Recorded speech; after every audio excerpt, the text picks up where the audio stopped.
fiscal year 2026 budget request for the Department of Homeland Security.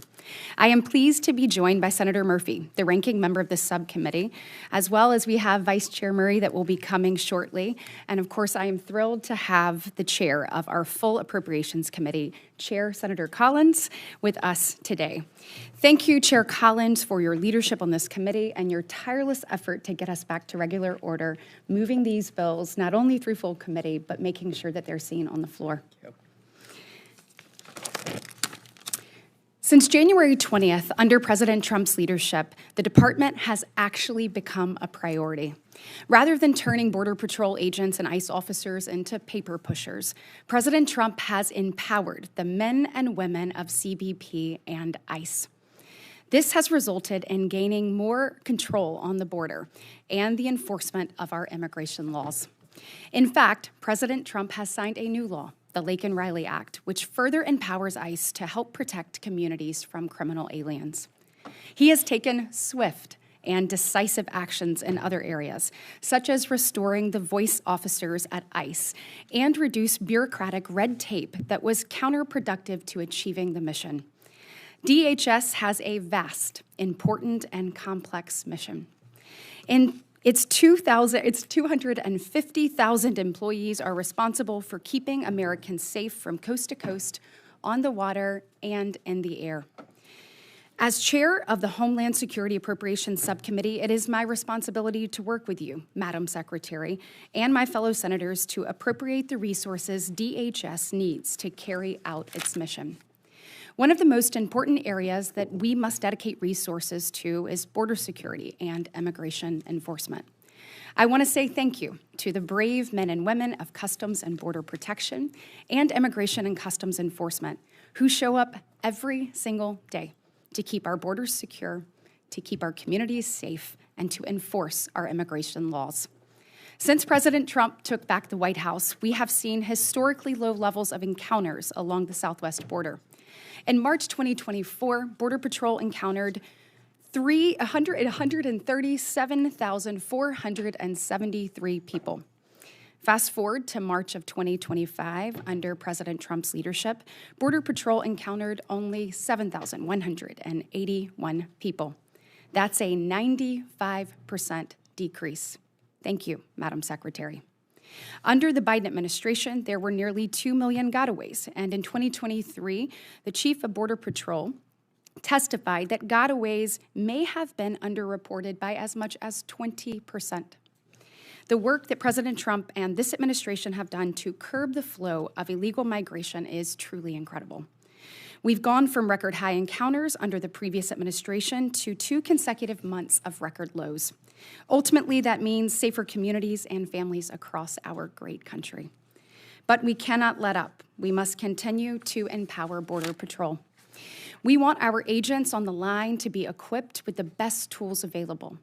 We must also continue the renewed focus on interior enforcement, where we have seen tremendous gains since President Trump took the oath of office.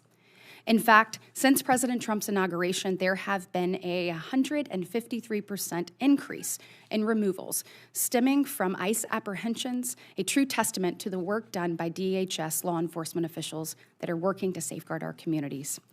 As you know, Madam Secretary, the ultimate goal of immigration enforcement life cycle is to remove individuals that are here unlawfully, and I commend your department in the pursuit and the end of that goal.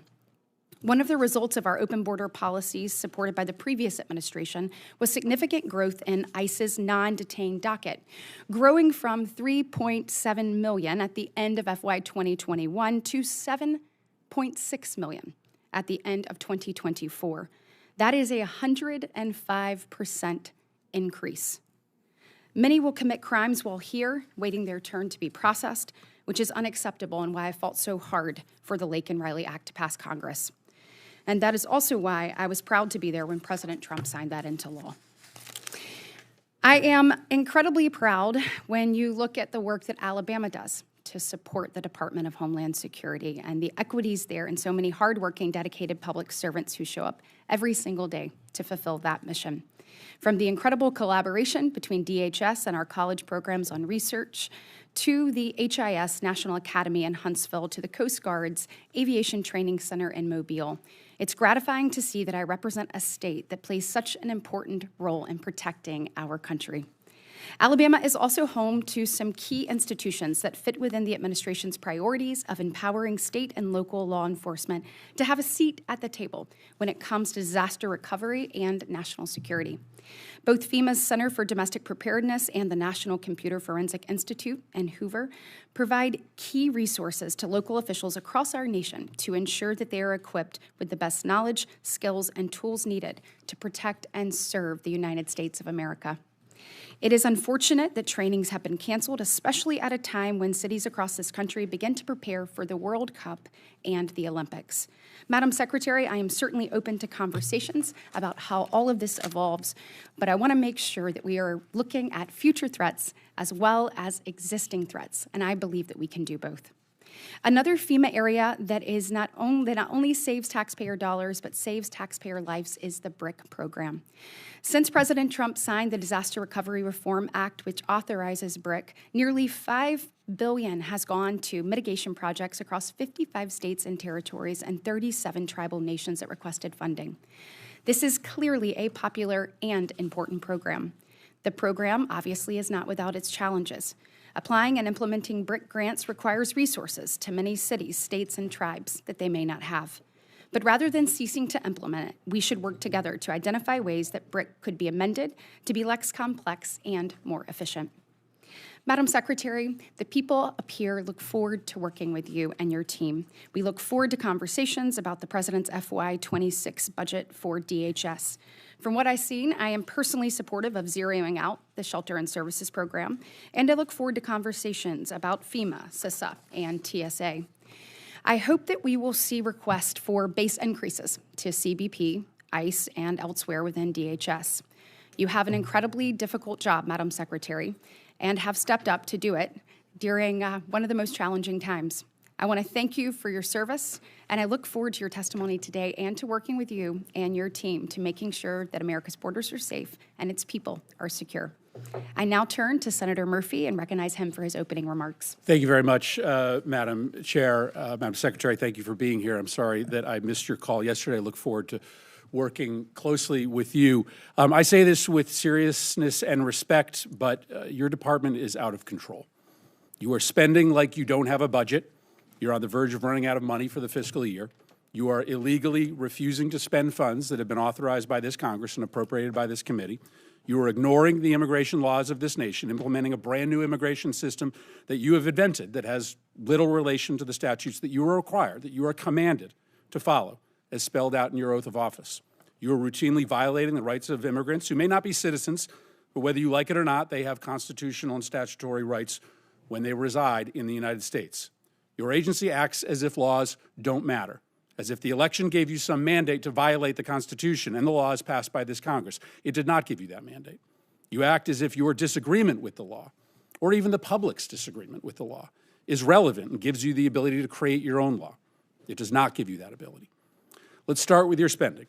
You are on track to trigger the Anti-Deficiency Act. That means you are going to spend more money than you have been allocated by Congress. This is a rare occurrence, and it is wildly illegal.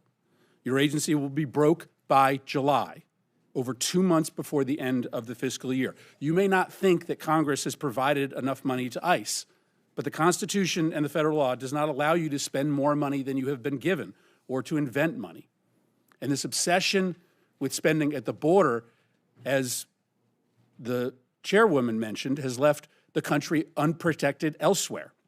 The security threats to the United States are higher, not lower, than when before Trump came to office. To fund the border, you have illegally gutted spending for cybersecurity. As we speak, Russian and Chinese hackers are having a field day attacking our nation.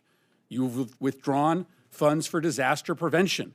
Storms are going to kill more people in this country because of your illegal withholding of these funds. Your myopia about the border, fueled by President Trump's prejudice against people who speak a different language, has shattered many of this country's most important defenses. Now let's talk about the impoundments. When Congress appropriates funds for a specific purpose, the administration has no discretion as to whether to spend or not spend that money unless you go through a very specific process with this committee. Let me give you two of many instances of this illegal impoundment. The first is the Shelter and Services Program. Senator Britt may want to zero that account out, but that account is funded, and it was funded in a bipartisan way. You don't like the program. Your policy is to treat migrants badly. I think that's abhorrent, but it doesn't matter that you don't like the program. You cannot cancel spending in this program, and you cannot use the funds as you have to fund other things like ICE. You have also canceled citizenship and integration grants, which help lawful permanent residents become citizens, helping them take the citizenship test. I know your goal is to try to make life as hard as possible for immigrants, but that goal is not broadly shared by the American public. That's why Congress, in a bipartisan way, for decades, has funded this program to help immigrants in this country become citizens. Now let's talk about why encounters at the southern border are down so much. This is clearly going to be your primary talking point today. You will tell us that it represents a success. But the primary reason why encounters are down is because you are brazenly violating the law every hour of every day. You are refusing to allow people showing up at the southern border to apply for asylum. I acknowledge that you don't believe that people should be able to apply for asylum, but you don't get to choose that. The White House doesn't get to choose that. The law requires you to process people who are showing up at the border and who claim asylum. Why? Because our asylum law is a bipartisan commitment, an effort to correct for our nation's unconscionable decision to deny entry to Jews to this country who were being hunted and killed by the Nazis. Our nation, Republicans and Democrats, decided, wrote it into law, that we would not repeat that horror ever again, and thus we would allow for people who were fleeing terror and torture to come here, arrive at the border, and make a case for asylum.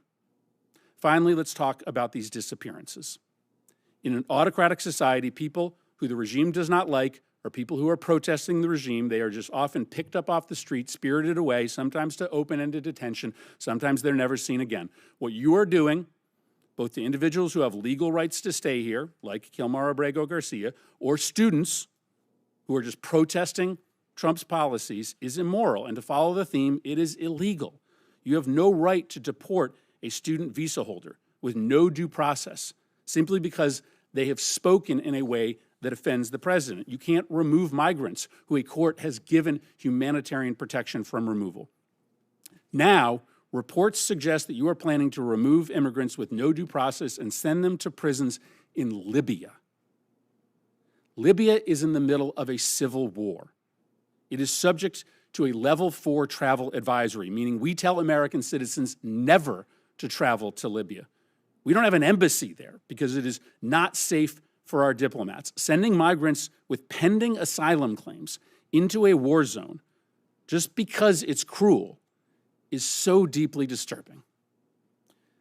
Listen, I understand that my Republican colleagues on this committee don't view the policy the way that I do. My Republican colleagues don't share my level of concern for the way that this administration treats immigrants. That's fine. But what I don't understand is why we don't have consensus in the Senate and on this committee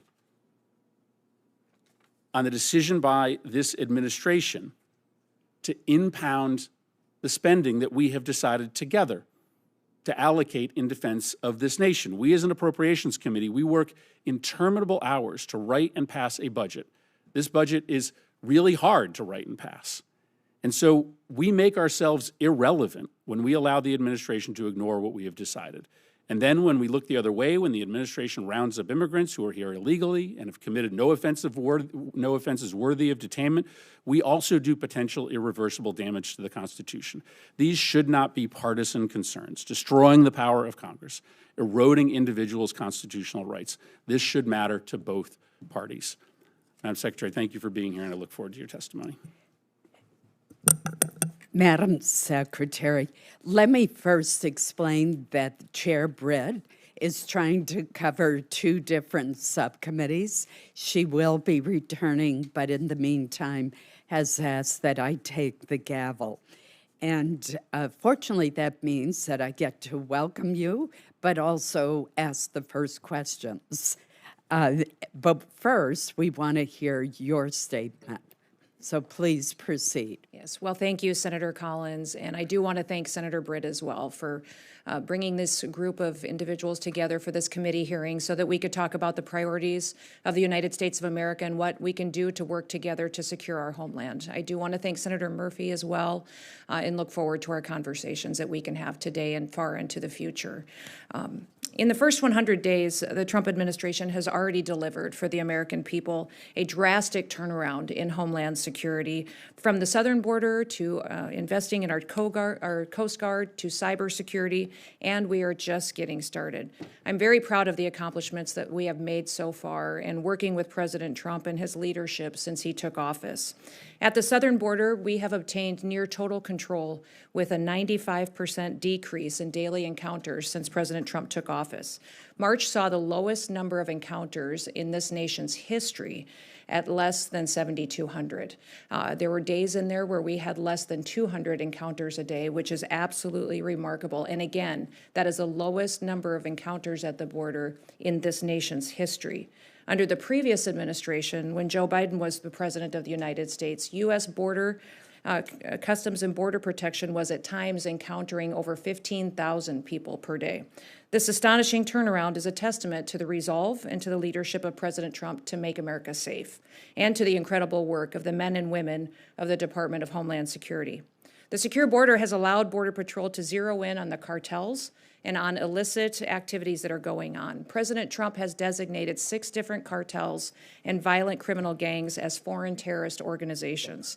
This has allowed us to use a whole-of-government approach in how we go after drug traffickers and human traffickers. And in March, fentanyl traffic at the border fell by 54% compared to the previous year. We're enforcing immigration laws to identify, arrest, detain, and remove dangerous illegals from our country. We're prioritizing those who have committed crimes, aliens who are a threat to our public safety and to our national security, especially those who are affiliated with terrorist organizations such as Tren de Aragua and MS-13. This includes those who also have final orders of removal. We've worked to enforce President Trump's America First trade agenda through the U.S. Customs and Border Protection's enforcement. The Biden administration's policies hollowed out our economy and America's industrial base, and it shipped our jobs overseas. President Trump is changing that. His historic actions are proving that tariffs are an effective negotiating tool to address trade imbalances. And in fact, companies are reshoring jobs here every single day.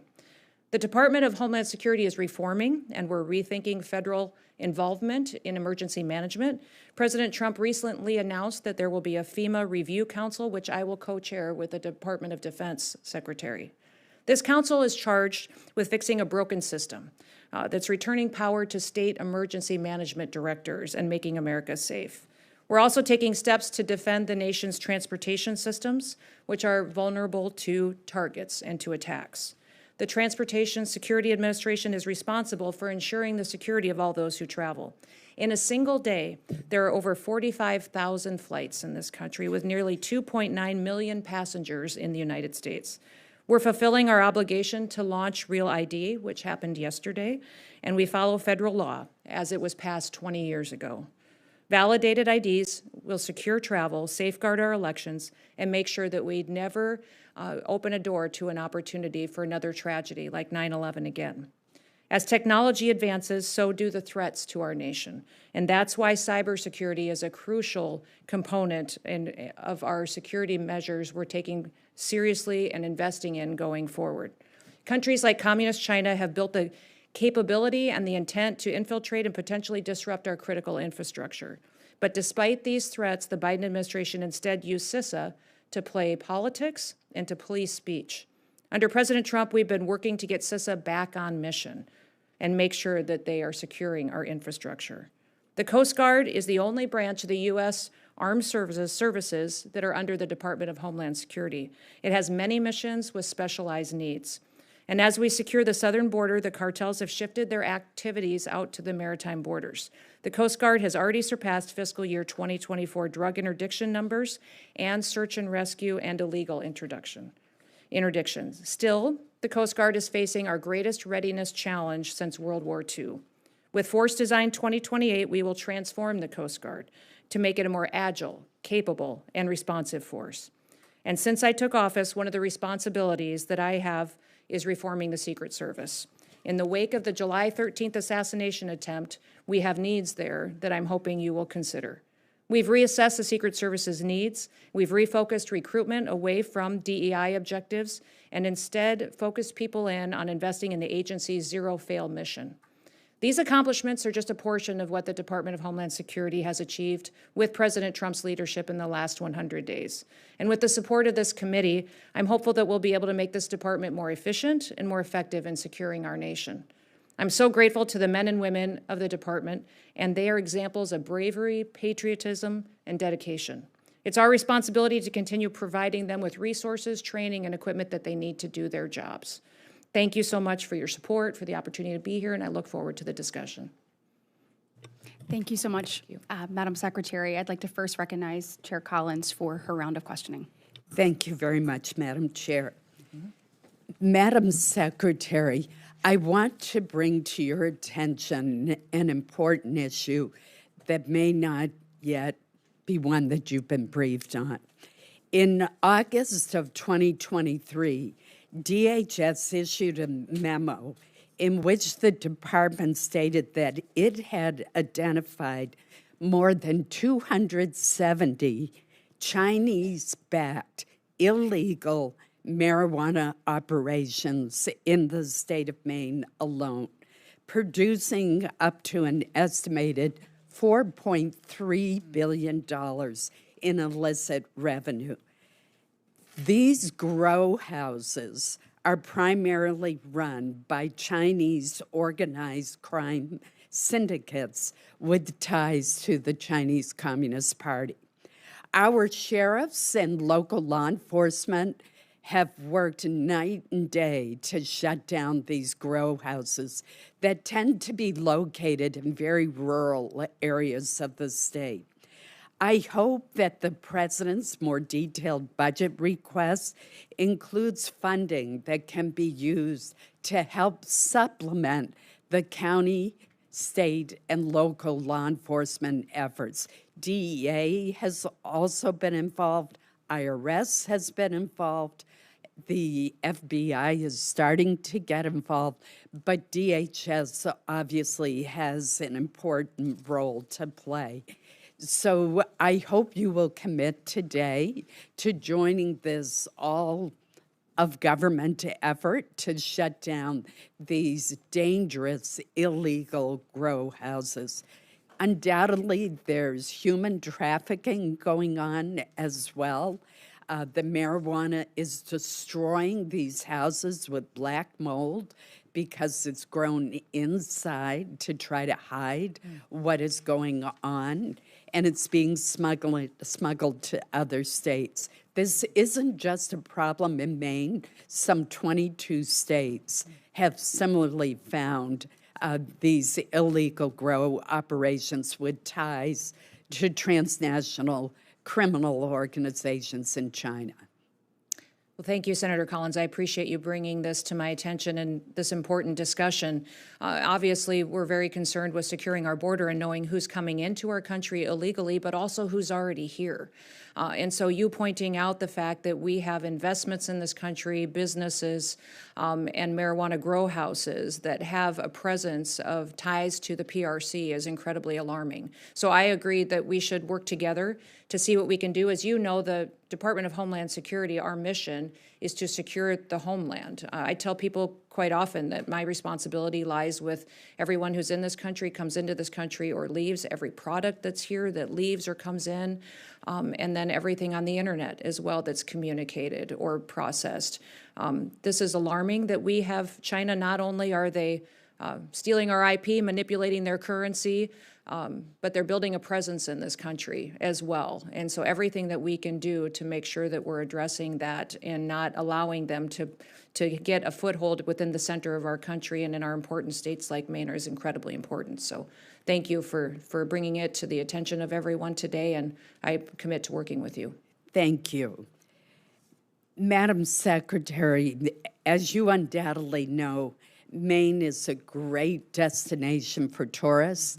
Last year, we had 14.8 million tourism visits. We're a state of only 1.3 million people. I imagine it's similar to some of what you've experienced when you were governor. So Maine is heavily dependent, particularly our hospitality industry and our agricultural employers, on seasonal temporary workers from other countries who come here under the H-2A program for agricultural workers and the H-2B programs for hospitality workers. There's no way that our state of 1.3 million has the workforce to deal with the influx of tourists and to get our crops out of the ground. Our small businesses, our inns, our restaurants, and our hotels are perfect examples of where foreign nationals who come to our country temporarily to benefit from, but also contribute to the American economy in a lawful way, are absolutely critical. I know that some of the visas have been released by the department, and I would ask for your help in expediting the release of the H-2B visas, in particular, given the upcoming tourism season. Thank you for that question, Senator. And, as you know, the number of visas allowed is set in statute by Congress, but there is some latitude given to the Secretary. So I certainly take your request and know that many others have asked us to go and give as much latitude as possible, and we are certainly considering and willing to consider that going forward. Thank you. My time has expired, so I'm just going to put one quick item on your radar screen. And that is, we're seeing some college students from Canada who go to school in northern Maine at the University of Maine at Presque Isle having difficulty in crossing the border, which they used to be able to do very easily. They're totally legal, they have student visas, but they're being subjected to extensive searches and questioning. I don't want us to discourage Canadian students from studying at the Northern Maine institutions that we have for education. So again, I just want to put that on your radar screen. There are so many others who do deserve scrutiny, but these are duly enrolled Canadian students, and they've been crossing the border for years without trouble, and lately they're being subjected to extensive searches and questioning, despite having their visas and other documents in order. Okay, I will certainly look into that. Thank you. Thank you. Vice Chair Murphy. Thank you very much. Madam Secretary, AI is an enormous growing industry critical to the future economic health of the country. We have had the benefit over the years of the top talent in AI, researchers, students coming to the United States to help us grow that industry. But for the first time in the last 15 years, there are more top talented individuals and workers in AI leaving the country than coming here. And the reason is pretty simple. People who are coming here to work from overseas through the visa program are very uncertain about what their rights are. And that is because of the actions this administration has taken. So I think it's important to get on the record for those individuals who are here currently and those thinking of coming to the United States to work or to study to understand what their rights are. So let me ask you a series of pretty simple questions. Probably the key of right amongst the 5 freedoms is the right to free speech, the right to express your own personal opinion about politics, culture, the economy. Do you believe that you have the right to detain or deport a U.S. citizen for simply expressing their political opinion, a U.S. citizen? No. No. Do you believe that you have the right to detain or deport a legal permanent resident for expressing their political opinion? I don't make decisions on legal status here in the United States. The Department of State does that, and I would say that as they've gone through an evaluation of who gets a visa, who gets legal status, green cards, they've been evaluating and discussing how that applies. Well, to people I acknowledge that are in that this you don't. country. I acknowledge you don't make. Right. But if someone is a legal permanent resident of the United States, I'm not talking about an H-1B or a student visa holder. I'm talking about a legal permanent resident. If you are a legal permanent resident, do you have the right to detain or deport that person simply for expressing their political opinion? The Department of State makes those decisions. No, and the they don't. Department of Homeland Security. You make that decision about who you have the right to detain or deport. So you are involved in that? Do you believe the United States, do you believe the law allows? The Department of Homeland Security under the Trump administration is enforcing the law, following the constitutional rights of folks who are here as citizens, those who are here legally, and those who are here illegally. So a legal that permanent have resident final is by removal definition orders. here legally. Do you believe, I mean, I think this is really troubling if you can't answer this simple question. Do you believe that the U.S. government can detain and deport a legal permanent resident for expressing a political opinion that the administration disagrees with? The determination you're asking for is based on things that you are determining that the Secretary of State has considered and evaluated. We don't evaluate that, the administration, along with a partnership with the Department of State, on what is political speech and what's an affiliation with a foreign terrorist Do you organization. believe? That's the difference Do between you the two believe that you're asking that you me. can detain We and follow deport the a direction of legal federal permanent law. resident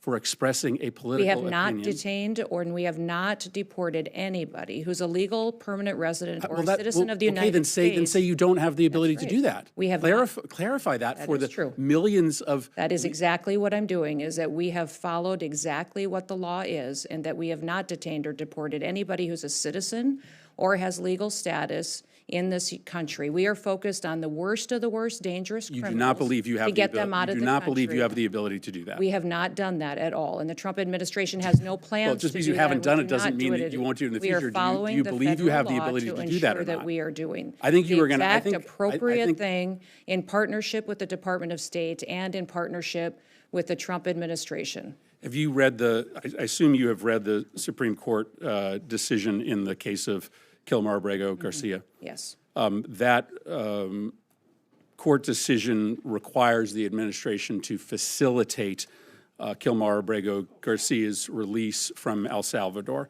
Can you describe the steps that you have taken to facilitate this release? And specifically, can you answer as to whether you have reached out to your counterpart in El Salvador to facilitate Mr. Abrego Garcia's release? Abrego Garcia is a citizen of El Salvador and should never have been in this country and will not be coming back to this country. There is no scenario where Abrego Garcia will be in the United States again. If he were to come back, we would immediately deport him again because he is a terrorist, he's a human smuggler, and he is a wife beater. You've read the Supreme Court decision. Does the Supreme Court decision not require you to facilitate the return of Mr. Abrego Garcia? The Trump administration is complying with all court orders and judges' orders. Does the Supreme Court order require you to facilitate the return of Mr. Abrego Garcia? Is a citizen of El Salvador. It is up to the president of the El Salvador to make the decision. You're a defendant on in if the he case. is coming back. It's been a big topic of conversation between all of us, between the country. When the president visited the United States of America, it was discussed and talked about there. The president has been very clear on this issue, as the Secretary of State and I have as well. Abrego Garcia is not a citizen of this country and is a dangerous individual who does not belong here. I will not ask another question, Madam Chair. Back But the in this discussion, country, we would immediately but the discussion deport him. ends when the Supreme Court rules 9-0 that you have to facilitate his release. And the fact that you can't even acknowledge the wording of the order, which commands you to facilitate his release, and you advertise to this committee that you are going to willfully ignore the ruling, and that is incredibly true, chilling Senator. for the balance of powers in a democracy that relies on the executive branch to honor decisions made by the highest court of the land. Madam Secretary, I'd actually like to take a little bit of my time real quick to turn to an actual Maryland resident. And I believe if we're going to spend that much time talking about Mr. Abrego Garcia, we need to talk about Rachel Marin. Yep. And she was a citizen of Maryland who was brutally raped and murdered in 2023 by another criminal illegal alien from El Salvador who had no business being in the United States. May her story and others like it serve as a reminder to the human cost of unchecked illegal immigration policies, the need to secure our border, and the need to swiftly remove criminal illegal aliens from the United States. Speaking of, let's go back. Take a look at what President Trump inherited. We talked about this earlier, but when Joe Biden took office, there were 3.3 million people on the non-detained docket.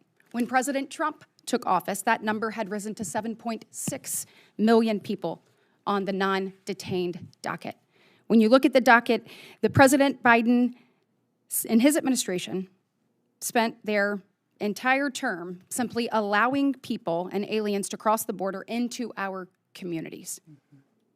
Of those who had been given their final orders of removal, meaning they had their due process, the Biden administration simply sat on their hands instead of actively working to remove those individuals, which created chaos and, unfortunately, criminal opportunities on our interior. Thankfully, we have new leadership at the White House and a department who will no longer tolerate the subversion of our immigration laws and activities. I think since we're here to talk about the budget today, that's what I'd like to talk about. What do you and your department need, the brave men and women who serve alongside you, in order to secure our border, in order to keep our interior safe from coast to coast, and to continue to make America a safe, secure, and prosperous place to be? Well, the Department of Homeland Security is tasked with overseeing 23 different components that are pretty broad, and it was formed after 9/11 in response to the terrorist attacks to help us secure our country and everything that's in the interior of our country. The President's budget request, along with reconciliation package, focus on what some of our greatest threats are that face our future and our children and grandchildren's ability to grow up here and to have a future. And that is continuing to secure our border, to make sure we're addressing technology needs that have been neglected for far too long, get our Coast Guard to the standard to what the missions are requiring them to be at to be successful, building more wall, more agents for CBP, more ICE agents and beds so that we can remove illegal criminals out of this country and dangerous individuals that are threatening our public safety. And then also going forward and looking at how we conduct operations on training our law enforcement officers, how we can put CISA back on mission at focusing on cybersecurity. The requests going forward focus in those areas and TSA so that we have the technology upgrades that we need to really make sure that we are doing due diligence to secure our country and the systems that help run our critical infrastructure. I really appreciate that, and I love the commitment from you to continue to work on what it is that you need moving forward as this develops. Yeah. This country safe. On that, your predecessor actually refused to call what was going on at the border a crisis. It is clear that's exactly what was happening. You also have shown that coming in, we did not need any new legislation to actually secure the border. You have taken action. President Trump has taken action to secure it. I mean, creating a space that we haven't seen in decades. You talked about a number of things. One of the things you just mentioned was a border wall. Can you talk about the construction of a border wall and what that would do for the men and women of CBP and overall at DHS? I know that we are a nation of immigrants. We're proud of that. We're also a nation of law, and lawlessness has to stop. And I believe that anybody on this dais that locks their door at night should understand the need for a border wall. The American people should have that level of security when they go to sleep at night. So can you talk about the importance of that and kind of how you see that unfolding? We have currently over 700 miles of border wall on the southern border and infrastructure that is there operating today. Since President Trump has been in office, we've constructed another 77 miles that is in place. That is an inclusion of steel bollard wall that has been built, but also temporary wall that has been put forward with concertina wire and panels, and then also we have some waterborne buoys that are being utilized as well. We have 11 contracts that have been allocated to continue building infrastructure, and then also 5 more that are pending to be allocated to build more miles, to have that infrastructure there to help secure vulnerable areas. Now, the border wall will look different based on what the topography is and the geography is of the area. So there's some areas on the northern border and the southern border and out in our maritime infrastructure that we need that will have technology. It'll utilize Aerostar systems, radio frequencies, satellite systems. Those upgrades just simply haven't been made or prioritized under the last administration and need to be done. So we will use a combination for what's appropriate out there for the topography and working with the local states and tribal areas to make sure that it's something that secures our country, but also is something that they can help support and secure as well. Thank you for that commitment. Vice Chair Murray. Thank you very much, Chair Britt, and I look forward to working with you and Ranking Member Murphy in this Congress. Madam Secretary, as Senator Murphy mentioned in his opening statement, Secretary Noem, under your leadership, we have seen you ignore our appropriation laws, our Constitution, common sense, and even basic humanity. And like a lot of Americans, I really have been horrified by the lawlessness and incompetence and cruelty that we have all witnessed.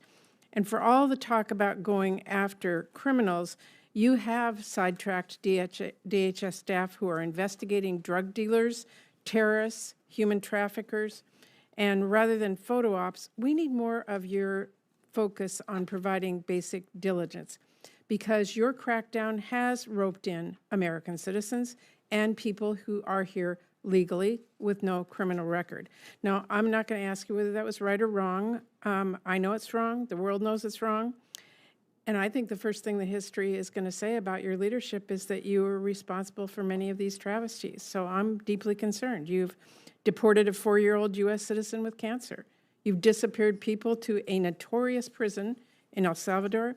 And you have spent $100 million in taxpayer dollars to air TV ads thanking President Trump. That is really reckless.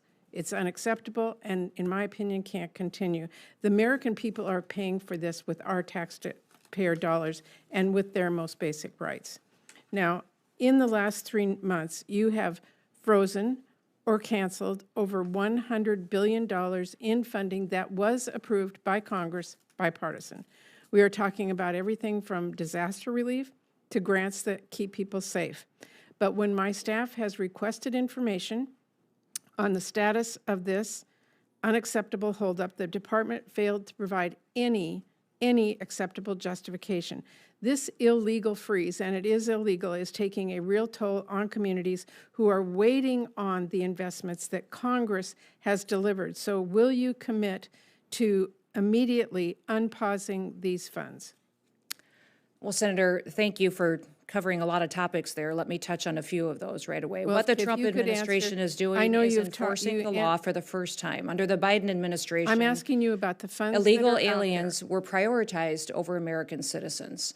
Now the scales of justice have been leveled, and Madam no one Chair, is I'm gonna treated reclaim better my than time anyone because else. I asked you a Citizens specific are question. treated the same, Madam and these Secretary, illegal I know aliens your and criminals answer. are being I heard deported. it previously. I'm asking you a The specific grants question. that you are referencing, Correct. the grants that you are referencing have been paused and reevaluated to make sure that they are truly being spent in the way to which they were appropriated. Well, these were- Many of these grants were being diverted Madam into things they Secretary, were never intended these to. funds were passed on a bipartisan basis by members Absolutely, in and this the Biden Congress. administration perverted them in how they used them, diverted them to facilitate illegal immigration, to house people in places like the Roosevelt Hotel, who held illegal Okay, criminals we're that took the talking, life Madam of Chair, Laken about Riley. $100 I think all of us billion. have It is recognized that not credible to victims me that here are all the the people who have recipients of died and that- lost their children Madam because of this Secretary, situation. it is not credible, Madam Chair.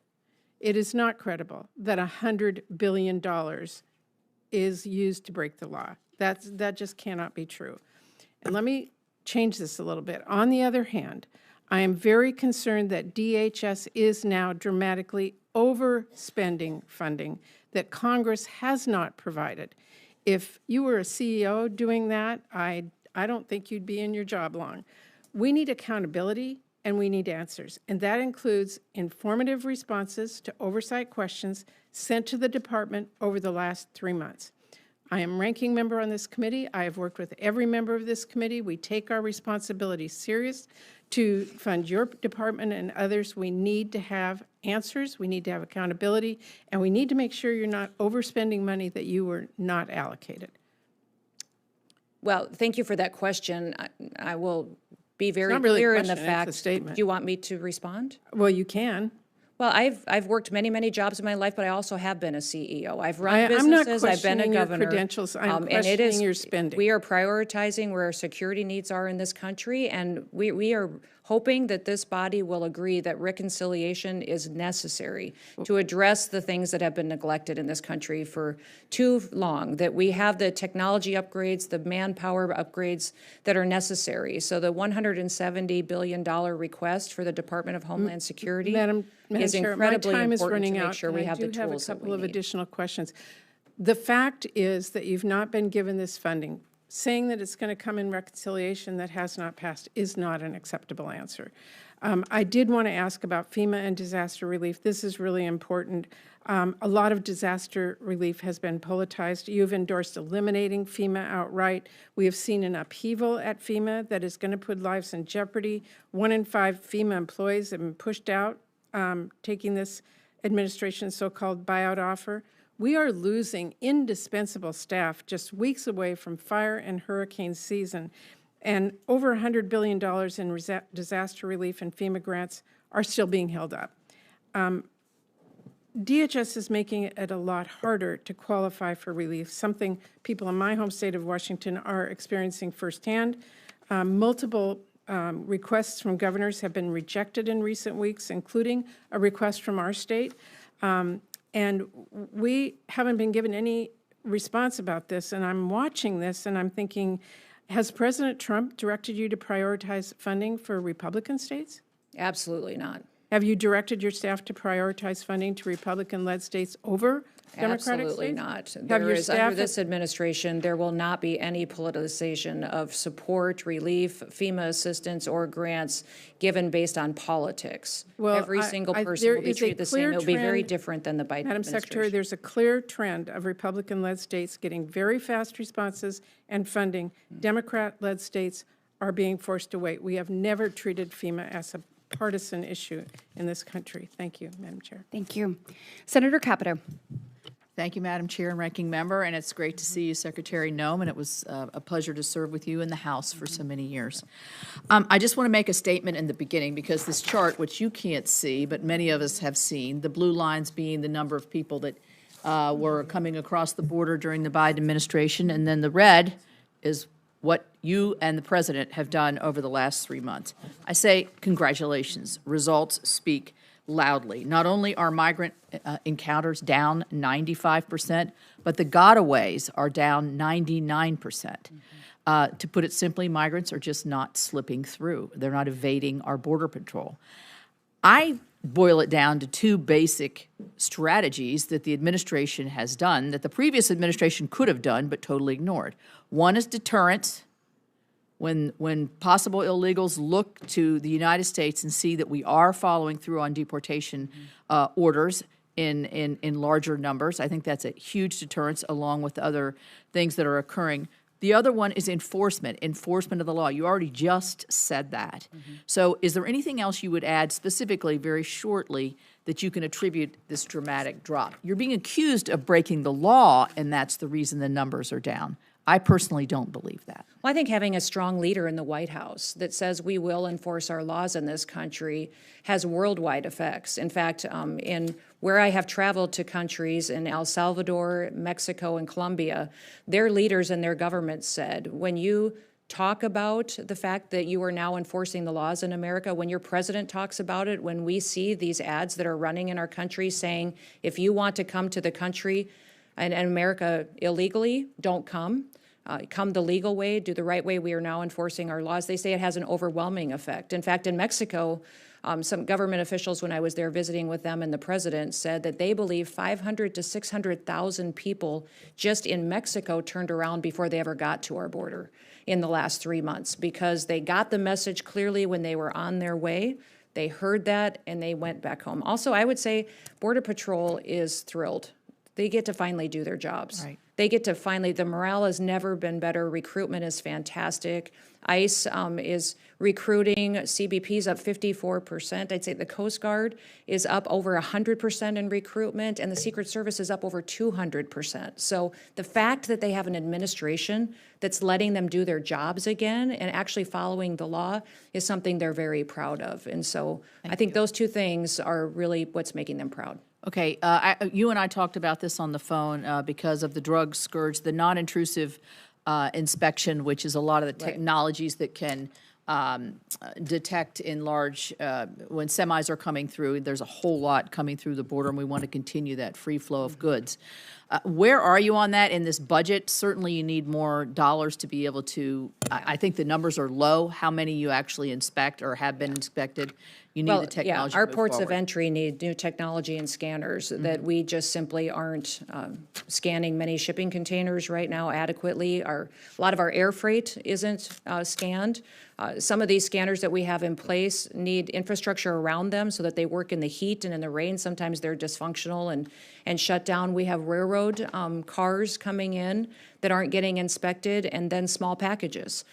Small packages every day that are being shipped in by the millions that we are not inspecting at all. So the kind of technology needs that we have to invest in are costly, but they're secure our country. And when we have a foreign enemy country like China and the PRC that's trying to kill off our next generation of Americans, which is what they're doing to weaken our economy and our society, those upgrades and that technology advancement will incredibly help us make sure that we know what's coming into this country and it's not a poison that will be killing our kids and our next generation. Certainly have my support with that. I did chair this subcommittee at one point with the ranking member. He was chairing and I was ranking, so we're getting to know each other very well. You have my support there. I do want to say, and I am concerned about the FEMA issue. Coming from a small state that is subject to a lot of natural disasters, flooding in most cases, FEMA, my experience with FEMA, has it been flawless? Has it been, a smooth road? No, but I think it's a vital function. And I'm concerned if we turn it all over to the states, capacity for the state to really handle this is something that, so I would ask you to tread lightly. I don't really need a response there, but I do want to put on the record here that I am concerned about, I do think we need a national response to disasters. Does it look just like FEMA? I hope, I hope the changes that are made will be able to have them to be able to react quickly and to help our state and local resources. I did invite you to the Advanced Training Center where we do training for Border Patrol. Look forward to seeing you there, and thank you very much. Thank you so much, Senator Capito, and thrilled to hear about the morale at DHS. That's exciting, Madam Secretary. Next up, Senator Shaheen. Thank you. Thank you, Madam Secretary, for being here this morning and for your testimony. I just want to, I'm not going to ask you to respond to this, but just to be clear, I think everybody on this committee agrees that we need to secure our southern border. We may disagree on exactly how to do that, but I think that is a value that most Americans share. I do think we can do it in a way that still provides due process to people who are here as green card holders. And I'm particularly concerned when I get calls from New Hampshire citizens who are stopped at our border and interrogated without any process, without being told why they're being stopped. So I just want to put that on your radar so that you understand that that is a concern that we are seeing and hearing from American citizens about. I have been concerned for a long time through a number of administrations about the lack of technology on our northern border. In New Hampshire, we have video cameras that are supposed to pick up people coming across the border, and there's no service to those video cameras because we don't have cell service on our northern border. Our Border Patrol station in Pittsburgh gets its power from Canada, and in 2018, Congress passed the Mobile Now Act to speed up deployment of communications equipment infrastructure on federal property. It's not just a public safety issue, it's a national security imperative, as I'm sure you would agree. So understaffing, however, and red tape means that getting folks connected still takes way too long. And we've had some issues with the department in trying to get some of this equipment that we need on our northern border. So will you commit to ensuring that DHS will move expeditiously to improve communications infrastructure along New Hampshire's northern border? Yeah, Senator, I will work with you on this. This is something that's come up several times with many of our senators and congressmen and women that represent the northern border. And I think that's a concern I hear quite often from people is with all the focus on the southern border, are you neglecting the northern border? And we are not. We have not pulled resources from the northern border, but we also recognize that we've got deficiencies there too. We do have some Predator drones that are up there. I'm sorry to interrupt, but the reality is that the Stone Garden funds that used to have a percentage dedicated to the northern border have been taken for the southern border, so that our local law enforcement officials don't have the ability to access those funds and to get those grants in a way that's really important to help. So I hope you will look into that. Those funds have been very important for our law enforcement, and so those are being reevaluated as well and assessed. And so I've had several people indicate to me that those are important to their local areas and local communities. The cameras you talked about, yes, do need to be fixed. The cell phone service and their reliance on that is not dependable, and we need the new technology upgrades in order to make sure that we can keep those operating. And we need more UAS and counter UAS technology at the northern border as well. I understand that ICE has entered into an interagency agreement with the Bureau of Prisons to hold ICE detainees in our federal prison in Berlin, FCI Berlin, New Hampshire. I'm sure that you're aware that the Bureau of Prisons has faced chronic shortages in staffing for a number of years. This is particularly evident in Berlin, where it's being staffed at just over 60% for its corrections officers, and now it's hosting more than 230 detainees. So can you talk about how you're working to ensure that our federal prisons who are under contract with ICE are adequately staffed, and will you commit to ensuring that the Bureau of Prisons under contract with ICE is given the support that they need in order to hold those detainees? Absolutely. That's all part of the evaluation that happens before that contract goes into place, is making sure they have the staffing and the requirements that meet the level that ICE detention requires. Many times the request we hear from local or state law enforcement or prison systems that want to help facilitate the detention of illegal criminals, such as we're addressing right now, are asking us to relax our federal standards so that they qualify, are asking us for more latitude. So our standards I was have just been there. I can in the tell you they were not contracts. asking that Yeah, in Berlin. they may not have been up at your facility, but what I would say is that all of those boxes have to be checked and staffing requirements have to be met in order for that contract to be facilitated and utilized. Well, what I heard is that we have trouble attracting people, corrections officers, other staff that we need, psychologists and medical staff. And so I think it's absolutely critical that we ensure that if ICE is going to use those facilities, that the funding is there to provide adequate staffing. Absolutely. Thank you. I have another issue, and I'm out of time, but I just want to put on your radar screen that we appropriated $200 million to recapitalize facilities for the Coast Guard. One of those facilities that was damaged in storms is in Newcastle, New Hampshire. It's a facility that serves the Portsmouth Naval Shipyard. It's critical to national security. I hope you will work with us to ensure that the funding goes to help rebuild those facilities that need it. Yeah, we'll certainly take a look at that. As you know, we've proposed a new investment and future for the Coast Guard called Force Design 2028. And so we're excited about that because it recognizes the deficiencies that the Coast Guard has had to live with for far too long. It adds 15,000 coasties to the force. It also addresses not just cutters and not just airframe, but also infrastructure. what we this is need for infrastructure. buildings and for docks and for abilities to ports and infrastructure to really facilitate what they really provide for us. They are also a key part of not just search and rescue, but also our interdiction efforts right now as well. And we're not agree. keeping up with I'm the big- cartels out on the water. I'm a big fan. I just don't want us to divert that funding. Right. Thank you. Right. Senator Hyde-Smith. Thank you, Madam Chairman, and I certainly want to thank Madam Secretary for being here today and so impressed with the way you have just taken off so quickly in leading this agency. You know, as a member of this body, as an American, but as the mother of a 26-year-old daughter, I certainly appreciate what you're doing to secure our homeland. And your commitment has just been unsurpassed by anybody. And I've watched you closely, and it's a tall drink of water. Heading this agency is no small task, but I am certainly supporting you. I would like to briefly mention the proposed reductions to the FEMA budget. You know, in Mississippi, we have hurricanes, we have tornadoes, and FEMA has been a part of my life ever since I have been in public office because of the situations. Even Senator Shaheen was part of our tornado one time last year in Mississippi, and we had some recently that hasn't been approved yet.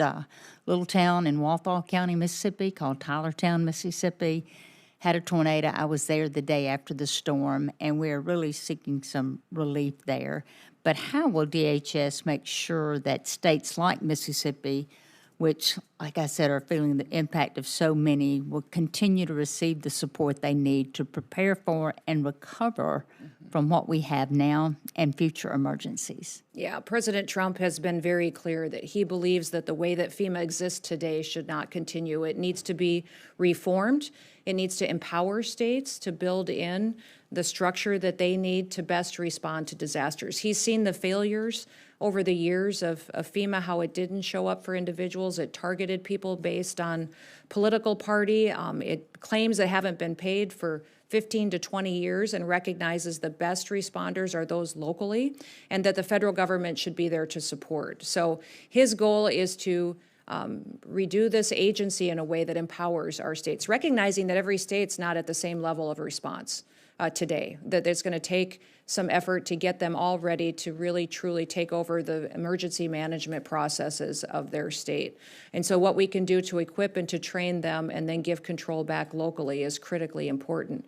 Also, the grants that have come through FEMA, making sure they're not being abused to facilitate illegal immigration, to focus on true resiliency, on true helping building dams and infrastructure, culverts that are the right size, instead of using them for bike paths and shade trees like the Biden administration does. So making sure that the dollars that we have in this agency, which consistently is spending in the red and not able to be budgeted for because of what happens, he wants to make sure that those reforms are happening where states are empowered to do the response and trained and equipped, and then the federal government would come in and support them and financially be there when they need them on their worst day. Thank you, because there's many days we really need them. And Mississippi also has a proud legacy of supporting DHS missions across multiple domains, from helicopters flown by the Coast Guard and the CBP to the national security cutters and future polar security cutters built in Pascagoula, Mississippi. So our state plays a central role in helping secure the homeland. But what I would like to highlight today is a wonderful program at Mississippi State University that supports DHS. And as you may be aware, DHS Justice Next Gen program at Mississippi State serves an incredibly valuable resource. And the primary mission of this is to serve the operational entities within DHS through research, development, testing, integration, and the evaluation of UAS, the unmanned aerial systems, and related technologies to that. But the Justice Program has credited MSU with a number of developments that have enhanced the technology and the efficiency for the operational components. So we're real proud of that. But as we look ahead, I hope that you will view justice as an important effort. And do you have any thoughts on these programs or similar programs? Yeah, the Justice Program is very important and is being continued going forward. And we recognize the partnership that we've had with so many states in these projects. So that is something that the Department of Homeland Security is very willing and able in the future to partner with you. Well, it takes so much to make these things successful, but we're really proud of that. And again, thank you for everything you're doing. You are doing an incredible job, and I am thrilled that you are there. Thank you. Senator Van Hollen. Thank you. Thank you, Madam Chairman. Madam Secretary, it's good to see you. Good to see you, too. And I was glad to see in your recent testimony that you reaffirmed your obligations to uphold the Constitution of the United States. And I understand you had an exchange with Senator Murphy on the Abrego-Garcia case. And so I'm just going to put the question directly to you. Are you or DHS doing anything to comply with the 9-0 Supreme Court order to facilitate his return to the United States? Just yes or no? This administration is following all federal court orders. Madam Secretary, this is a simple And question. it's the president's prerogative on conversations that Madam happen Chair, with the president of El Salvador. I ask a simple question. We have a limited amount of time. I just asked you, Madam Secretary, whether or not you or the Department of Homeland Security are taking any action to facilitate the 9-0 Supreme Court decision to facilitate his return. This is a very simple question. Are you taking any action to facilitate his return, or are you not? This administration is following and complying with all federal court orders so- to make sure that we So are. you are, because the court ordered that you facilitate his return, so you are facilitating his return. Sir, Senator, thank you for the question, but what I would Madam tell you Secretary- is that we are following court orders. Madam And that your advocacy for a known terrorist is alarming to me. Madam Secretary. It's alarming to me because he's a human smuggler. Madam he's a Secretary, wife I'm going to have to beater, reclaim and my a time. terrorist, and Madam- he's not a U.S. citizen. He's a citizen of El Salvador, and he's home. If he were to come Madam- back Madam here, Secretary- we would take him immediately All right, back I'm going to El have Salvador. to, Madam Secretary, you should know a couple facts then, which is, number one, in 2019, the Immigration Court said that he should not be returned to El Salvador because it would put his life in danger. The Trump administration at the time did not appeal that decision. After that, he got a work permit and was working legally in the United States of America. This is also why the district court and the appellate court and the Supreme Court have ruled as they have. I suggest that rather than make these statements here, that you and the Trump administration make them in court under oath, because despite what you just said, the federal district court whose judge is hearing this case right now said, and I'm quoting, that the administration has provided no evidence linking Abrego Garcia to MS-13 or any other terrorist activity. I'm not vouching for the man. I'm vouching for his due Well, yes, process you are, rights. sir. You've No, been no, vouching no, for Madam him. Secretary, with I would respect. suggest that you defend and Madam- stand alongside Madam, the victims this- of illegal this is crime in this political country, rhetoric. the citizens who live here and Do are you- United States Americans. I would suggest you advocate for them as hard Madam as you do Secretary, those foreign terrorists. I know you're doing a political speech No, here. I'm I not, get it. sir. I'm You're asking questions of law. No, you're just spewing I truly rhetoric. believe this. I Well, you're truly believe spewing this rhetoric. as an Let American. me ask you this: Do you agree with Justice Scalia in the Supreme Court opinion in Reno v. Flores that, I'm quoting, "It is well established that the Fifth Amendment entitles aliens to due process of law in deportation proceedings." End of quote. Sir, we are utilizing every due process tool that this Congress has afforded us. This is- The Congress decides what Madam due process Secretary, is with- appropriate for every situation. Expedited removal is a due process that you have afforded us that we are utilizing. The Alien Enemies Act I'm gonna is another reclaim my tool that time, we're Madam utilizing. Secretary. So You we are are- giving due Madam process Secretary. and using the tools Madam that Secretary, this Congress has given us. this is really, I'm asking sort of simple questions of law and simple questions like, are you complying with the 9-0 Supreme Court decision? And you seem to think that's some kind of trick question. Let me ask you this. You were down at CCOT in El Salvador, and you said, and that, I'm quoting, "It is one of the tools in the toolkit that we will use." And it's well known that the Trump administration is paying the government of El Salvador to keep these individuals, including those who the U.S. courts have determined were illegally taken out of the country in violation of their due process rights. Have you seen the grant document between the United States and the government of El Salvador with respect to the CCOT? It's important that everybody knows the consequences of what happens for their actions in this country. When you break the law and you're a member of a foreign Madam terrorist Secretary, I asked you a organization, there are question. Have you consequences seen to the that. document? This is not hard. Yes, I have. Okay. And what are the provisions of the doc? So do you know what entities in El Salvador are Sure, receiving I'm the sure funds? you can see this document as well and have looked at it for I'm evaluation. glad you as raised well. that, Madam Secretary, because I sent you a letter along with many of my colleagues here on April 8th asking for, among other things, that document. Will you respond to the letter that we sent? I will respond to your letter. Can I get some sense of when? We will take a look at it. I don't remember seeing your letter yet, but I will certainly Well, take a it's look been at there it over a and give month. you a The response. senator's time has No, expired. Madam Chair. Senator Kennedy? Madam Chair. Madam The Secretary. Secretary, I have some additional questions. No, related sir, to that's up fire to cap. you to manage that time. Senator Kennedy? Madam Well, I Secretary. need a little help from a chair that respects the members of the Madam committee. I'm sorry, Madam Secretary. Chair. This is You pretty much secured the southern border, haven't you? Yes, sir. The CBP, And this that president have. that upsets some of my colleagues, doesn't it?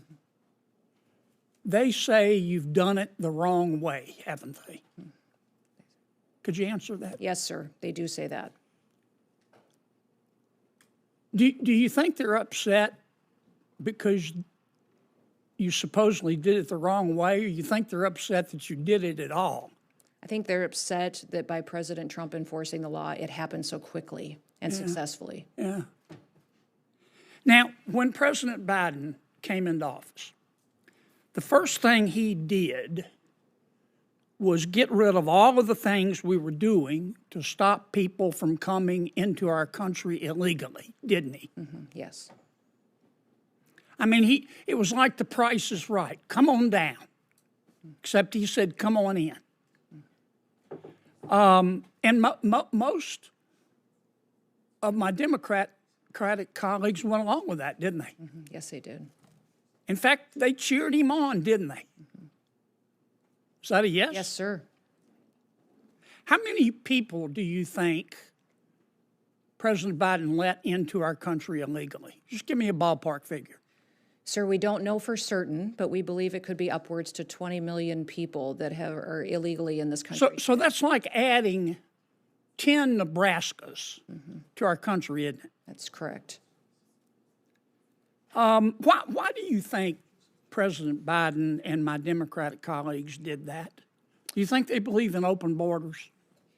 I think they believed in open borders and letting people come into this country that would affect our society and criminals. Those other countries emptying out the worst of the worst, their mental institutions, their prisons came in here and jeopardized, and known terrorists. Well, only one or two circumstances are possible, it seems to me.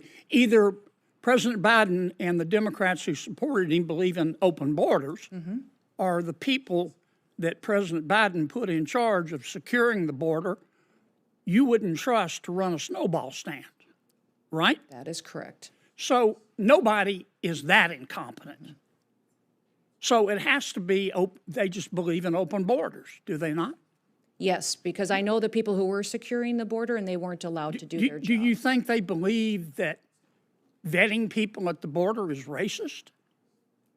Yes, I do. I think by the way they allowed people in and granted them immediate parole status. Do you think that President Biden and some of my Democratic colleagues, I don't want to paint with too broad a brush, Madam Secretary, thought of these foreign nationals in our country illegally as potential new voters? I do, sir. Okay.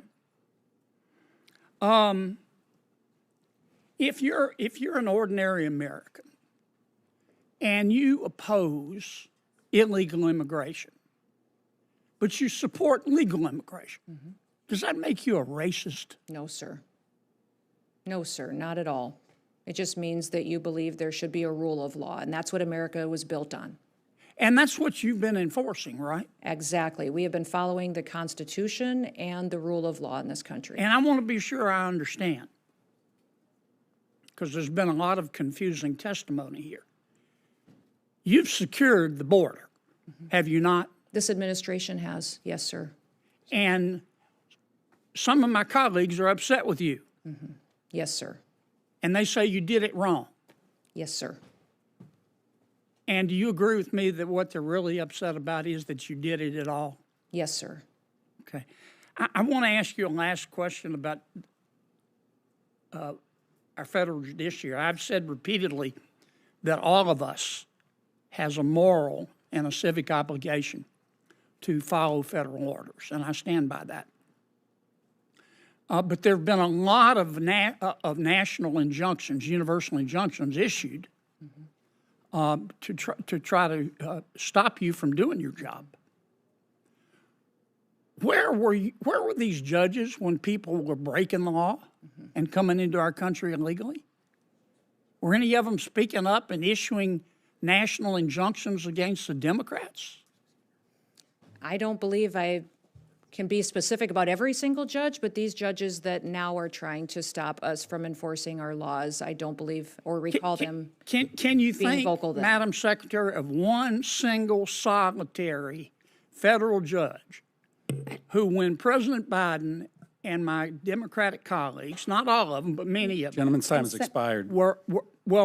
Secretary or Senator Murray went on over about 2 minutes, so I'm going to take a minute. Senator Well, Van if Hollen you just got can- shut down. Yes, right if on you the can, zeros. if you can finish your question. Can you recall one single solitary federal judge when President Biden and my Democratic colleagues were letting 20 million people come into the country illegally? I don't recall. Can you think of Thank one you. single solitary judge you. that issued more a than- national Thank you. This is injunction more than to one stop question. them? No, I can't recall I one. can't either. If there weren't you, for Senator double Kennedy. standards Madam around Chair, here, Okay. Madam there And wouldn't so be any Senator Peters. standards at all, Madam Secretary. Thank you. Committee, Thank Madam you, Chair. Senator Kennedy. I'd- Senator Peters. Madam, let me just say, let's apply the rules fairly. Senator Van Hollen was asking tough questions, but was shut down pretty immediately when his time was expired. Can we at least have a commitment, Madam Chair, that senators on this committee will be allowed to submit questions for the record, Absolutely. and that you will Yes, Absolutely. ask the secretary to answer those questions? Absolutely. yes. Senator Peters. Thank you, Madam Chair. Secretary Noem, good to see you again. See you. Secretary, I certainly appreciated your commitment during your confirmation hearing before my committee on fully staffing the Gordie Howe International Bridge between Detroit and Canada. As you know, one of the busiest border crossings in all of North America. It's scheduled to open this fall. It's going to be a big deal. But my question for you is, how are preparations going for the opening of that bridge? Obviously, your department will play a big role in that opening. Yes, we're excited about it. We're thankful that the construction has been completed and that it's working well, and we're excited to coming up there and having the celebration with you. Do you have the resources and personnel in place now? Yes, we do. Good. I also appreciated your commitment to fully building out the Northern Border Mission Center, which will be located at Selfridge Air National Guard Base to coordinate all that goes on along the northern border.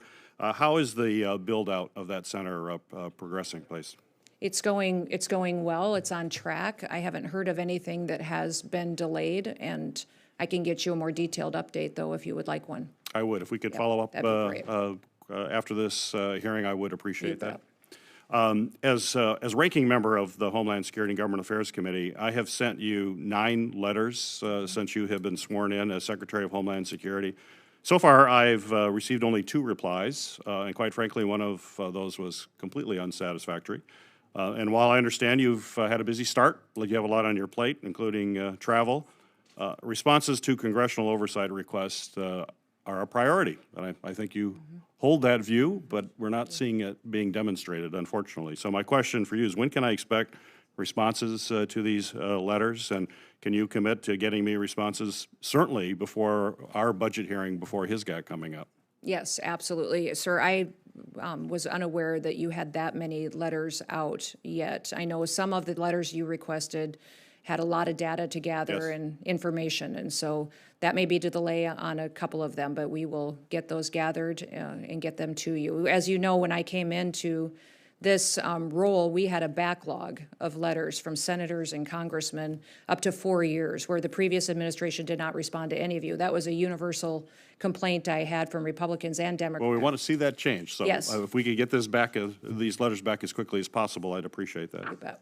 As you know, Madam Secretary, Congress spent years creating CISA, clarifying its mission and ensuring that the agency can employ the most skilled federal employees to protect our federal cyber networks and critical infrastructure from attacks.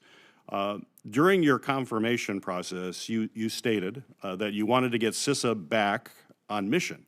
But quite frankly, you were very light on specifics of what that actually meant. Now that you've been in your position for several months, could you explain to us in detail what getting CISA back on its mission means? And I mean, with some specificity, which offices and programs in CISA do you consider to be off mission, and which ones do you consider to be on mission?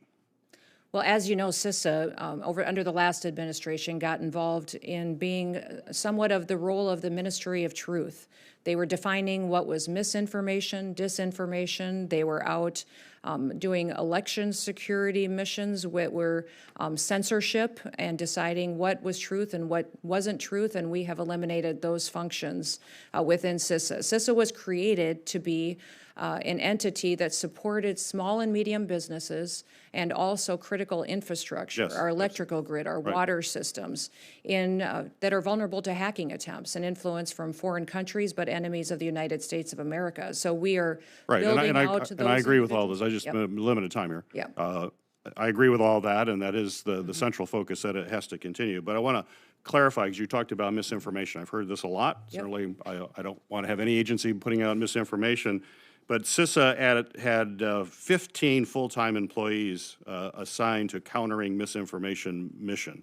That's 15 employees out of 3,000 employees that work at CISA. And my understanding, and I think you mentioned it, those 15 people are not doing that anymore. So is CISA still not on mission? Is it still? It's getting there. We don't have our Senate confirmed leader of CISA yet. We're looking forward to that, and the But president's that doesn't have to do with mission. I mean, why is it not? Why is it not performing a mission? Because my frustration is why is what not? Why do you say it's off mission if the unit that was back- doing that is gone? Yeah, it's back on mission, but we still have silos to break down between our intelligence agencies. We still have communication systems that have to be built so we can share information. I shared during my confirmation hearing that one of the most alarming things to me that happened to learn was that when Salt Typhoon and Volt Typhoon happened, that we knew we'd been hacked, we knew who we'd been hacked by, but we had no idea how to stop it.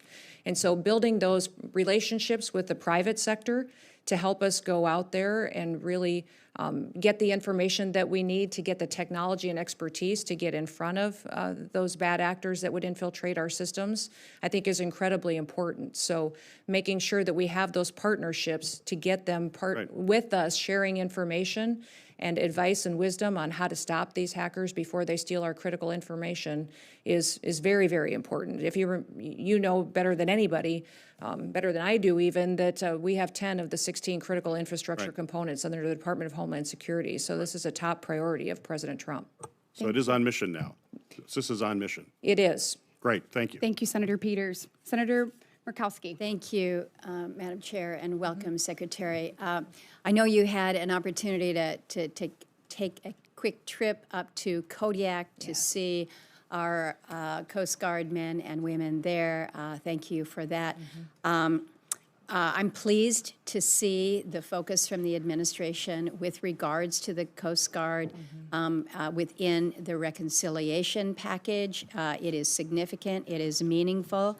As I'm looking, though, at the skinny budget that we have here, I'm wondering whether or not the administration's budget request increases the Coast Guard's top line, because as important as it is to do what we're doing in reconciliation, we want to make sure that the service has the sustained funding and support that it deserves in annual appropriations. So I don't know if you want to speak quickly to that. Well, yes, Senator, it is. We're building out the Coast Guard into the future. We have a request in for 15,000 more individuals that would come in and be a part of the organization. So it's not just the investment in the cutters, which we discussed, as well as, airframe that's been grounded because it needs to be replaced and we can no longer repair it. It is also building out the amount of support that we have as far as individuals and components. I want to ask about not just the ships, the cutters, the airframes, but the people and where those people live. It was several commandants ago. It was Commandant Zukov who promised that Kodiak, Seward, Sitka, Ketchikan, they were going to get these fast response cutters.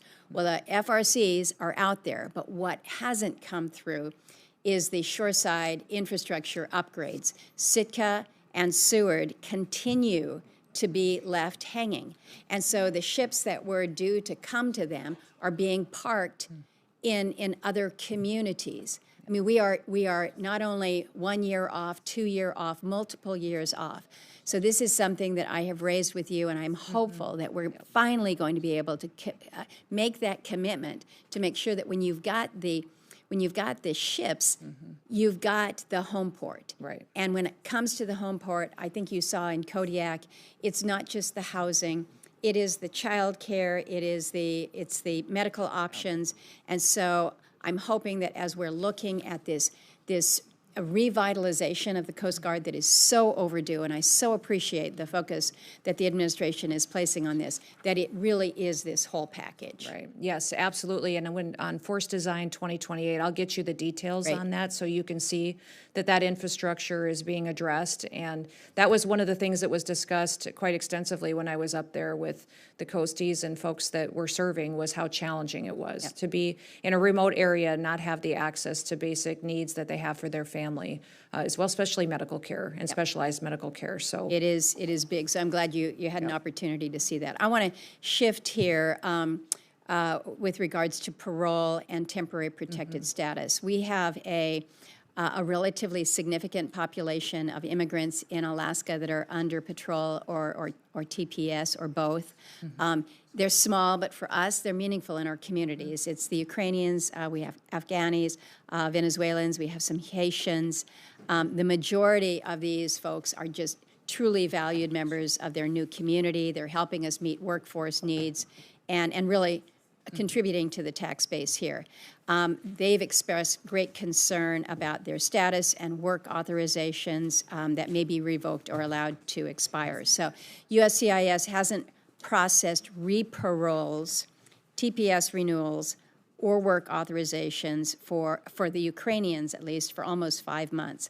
And the concern is they have paid the fees to USCIS to process their applications, and yet they're not seeing any action on this. Can you share with me, share with the committee, any information on when this pause might end? There are so many that are concerned that the work authorizations will expire while they're waiting for this process. yeah, we do have several countries that have been evaluated by the administration on their participation in TPS, and the program, as it was established, was meant to be utilized on a temporary basis. So some of these TPS programs have been in place for many, many years. But the evaluation on why TPS should be utilized and when it can be utilized by a country is the process that the administration's going through. So if it's a conflict, environmental, economic concern, something that's going on, and you talked specifically about the Ukrainians as well. I will say that program is still there and being evaluated, but those folks may have gotten an email or something that was not correct and was rectified. So I know some folks were alarmed by that they received, but we did rectify that, and that was sent out. If their legal status had changed, it certainly did not apply to them, and we communicated that with them as well. The one thing I will say is that anyone who is on a program like this or on parole that has been revoked always has the opportunity to apply for asylum as well. And so that is the application that we are forwarding in many of these instances across the country from different countries that interact with us through these different programs. And again, just the timing of an expiration of the work authorization while they're waiting. So as much information as you can share with You us, bet. and I'm sure other states as well. Thank you. Okay. Thank you, Madam Chair. Thank you very much. Senator Van Hollen. Thank you, Madam Chair. Madam Secretary, I'm going to ask you about something I hope we can agree on. Okay. Are you familiar with the U.S. Fire Academy? It trains about 100,000 firefighters from around the country. Yes. So right now, as you may know, it's not being funded. All the in-person classes have been canceled. So I, together with some of my colleagues, including Congresswoman April McLean Delaney, who represents that district in Congress, wrote to you back on March 14th about the situation there. I would just ask, could you commit today to responding to our letter?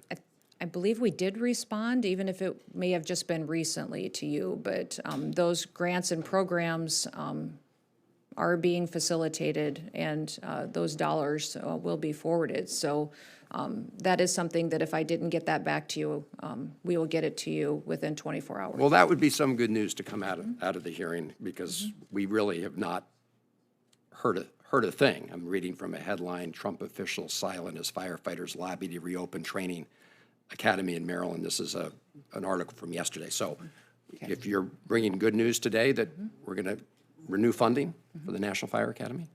That is the direction that we are taking, and we will get that information to you. Thank you. Yep. Thank you, Madam Secretary. Thank you, Madam Chair. Thank you, Senator Van Hollen. Senator Haggerty. Thank you, Madam Chair. And Secretary, it's great to see you again. Good to see you, too. I really want to thank you and President Trump and all the men of the Border Patrol and ICE for the incredible amount of work that has gone on in a very short period of time to secure the border. It's made a huge difference in my home state. It's going to continue to make a difference, I'm certain. And I very much appreciate your efforts to bring these illegal aliens to justice as well. President Trump promised to deliver the most secure border in American history, and the two of you have delivered on that promise. Encounters at the southwest border are down 95%, and under the Trump administration, getaways are down 99%. Congratulations on that. The Trump administration has ended the crisis that the previous administration created at the southwest border, and you've done it, frankly, in a matter of weeks. My colleagues, and certainly President Biden, argued that we needed new legislation to address the situation at the southern border. I think what you've demonstrated is that was absolutely not the case. I'd like for you, if you would, Secretary Noem, to paint a picture for us. How was it your first day when you arrived at the agency? What sort of state of affairs did you walk into? I want the public to understand how poorly managed the situation was that you've taken on. Well, Senator, thank you for the question. I would say that overwhelmingly it was a night and day difference as soon as President Trump was sworn into office, because immediately the message was sent out to everyone who worked in the Department of Homeland Security that we were now going to enforce the law in the United States of America, that we were going to be able to let people do their jobs, which had been so frustrating for so many of our CBP and ICE officers and those who partnered with them. They felt as though they had been facilitating an invasion of our country, and the fact they grew up in these communities. Many of these officers were raised in Del Rio and El Paso and Tucson, and they were, just devastated by what the change they had seen. So the fact that they got to do their jobs again was overwhelmingly, I believe, why this was a success in securing our border, knowing who comes into this country, and stopping those who shouldn't. President Trump, what I'm proud of is that he has removed 252 known terrorists from our country just since he's been in office. Thousands of criminals and illegal aliens that have perpetuated violence on our communities. And I think the employees and the officers that are a part of the Department of Homeland Security are proud to be a part of the solution that's making America very safe again. Can I stay with the comment that you made, or a term that you used, invasion? Yes. Because what we saw over the prior 4 years was the largest invasion of our country that we've ever seen. It was. I don't think the American public understands this because it was obfuscated in the media. But could you just break down for us and explain to us how the Biden administration facilitated the invasion of over 10 million people illegally entering this country in 4 years? Yeah, absolutely. Their lack of enforcement of our laws and their policies facilitated people being welcomed into our country, telegraphed around the world that come to America, the borders are open. When you get there, someone will give you asylum, you'll be protected, will give you housing and food and medical care, free medical care, billions of dollars spent by taxpayers to give them more advantages than what the average United States American citizen gets. That was very clearly telegraphed by their policies, and it devastated so many of our communities. I think most people also recognize that when you welcome people from around the world, you're going to get bad actors too. You're going to get cartel members taking advantage of the situation, terrorist organizations that are going to infiltrate our country, people who have been kicked out of their own countries for reasons that their country would not tolerate. They came here to find a safe haven, and Joe Biden gave them that opportunity. So, it is going to be a big job to clean up the mess that they created, but President Trump is determined to do so, and overwhelmingly, the American people support him in that. They are so thrilled to get these dangerous people off of their streets. When I've been out working with the frontline individuals in the Department of Homeland Security, with our officers, with those that are emergency responders, you can be in New York City, you can be in San Diego, you can be anywhere, and people that are walking their kids to school in the morning are walking by the operations going, thank you. One last Thank you point. for being here. The situation in my home state, we're losing about 3,000 kids a year to fentanyl, to overdoses. We've got human trafficking happening from Memphis to Nashville and beyond. And I really want to know, I think the American people expect that this border will be secured, that we can get this stopped, but what resources do you need to make that happen that you don't have today? Well, you've seen the request from President Trump in reconciliation and in his fiscal year budget. He is doing due diligence to make sure we have the resources that we need to really secure our border, but also to make sure that we are stopping this poison in our communities. It's giving us enforcement tools, more officers out there, more agreements. You've seen us implement 287G with local law enforcement officers and state law enforcement officers that will get us, compound our efforts out on the ground. Give us more individuals to clean up the mess. But we also need the technology at our ports to scan packages that come into this country. We've collected, I think, over $36 billion worth of tariffs against other countries because of what President Trump is doing to make sure that we're putting jobs back in the United States of America. But CBP is the ones that are collecting those tariffs, but they also need at our ports of entry scanning technology. So we know what's coming in packages, what's coming in by air freight, that we just haven't been doing due diligence under the Joe Biden administration to really know what the threats are and how those dangerous chemicals and poisons are coming in. Thank you, Senator Hagerty. For the last round of questions, Senator Murphy. Thank you. Madam Secretary, one of the accounts that right now is being impounded, I mentioned it in my opening statement, is the Shelter and Services Program. I certainly understand that as a program that Republicans, unfortunately, have not supported, but it was a major element of the budget that we passed, and thus far, there are somewhere in the neighborhood of $600 million that you have not expended. Can you commit to this committee, understanding that you have the ability to decide how that money is spent and who gets that money within the parameters dictated by Congress, but can you commit to this committee that you are going to spend the money in the Shelter and Services account according to the authorization provided to you by Congress? Sir, we have followed authorizations and the law and how these dollars are being spent. We are not conducting any impoundment. And as you know, under the previous administration, the Shelter and Services Program was being used to facilitate illegal immigration and shelter for criminals in many areas. And so we are using those dollars to how they were intended by Congress when those dollars were put into that program. But you haven't spent really any of those dollars other than those that you've reprogrammed. I certainly understand that you do have a right to spend a little bit of time on review, but you do have to spend those dollars. Can you commit to us that you are going to spend the dollars in the Shelter and Services Program on the functionalities and programmatic parameters authorized by Congress. We're going to follow the authorities that we have under the Department of Homeland Security and the administration for how Congress appropriates funds. Absolutely, we will follow what is authorized and what is the process for how those are traditionally spent. Madam Chair, my guess is that the administration is not going to spend any of the SSP dollars, that by the end of the year, those dollars will not be spent. And I raise this issue because I admit that this was a priority for Democrats, and that money was included in the budget in exchange for other funds that were priorities for Republicans. If we now live in a world in which the administration spends down the accounts that were priorities for Republicans and does not spend down the priorities that were priorities for Democrats, I don't know how we do a budget. I don't actually know how we come to an agreement if we live in a world in which the administration doesn't spend the accounts that it doesn't believe in.